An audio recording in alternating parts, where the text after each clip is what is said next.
Alright guys, back with another video. Today's video is going to be showing you how to replace an air filter on a 99 to 07 Silverado.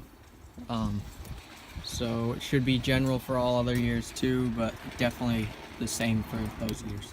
So first thing you're going to do is remove top two bolts and the two bottom bolts. I already did the bottom for the sake of this video, and you're also going to need a flat head to loosen this clamp to get that off.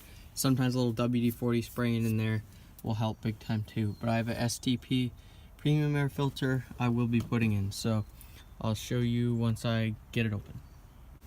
Alright guys, so after you take this cover off, it needs a little finagling to get this out, but you just pop this out, and I did have an acorn nest in there before, which I vacuumed out, and then I went today to get the filter, and now I'm making the video, but mine is definitely seen better days. It had stuff all lodged in the fins, and so this one's definitely getting retired, and I'll show you when I put the next one in. Alright guys, so I put my other one in. You put the deep side down in, sits flush like that, and all you got to do is put your cover back on, and sometimes it helps to put a little bit of oil around this, and you slip it right in there and put your 4 screws in, and you're done. So if you found this video helpful, be sure to smash that like button and subscribe, and I'll catch you guys in the next one.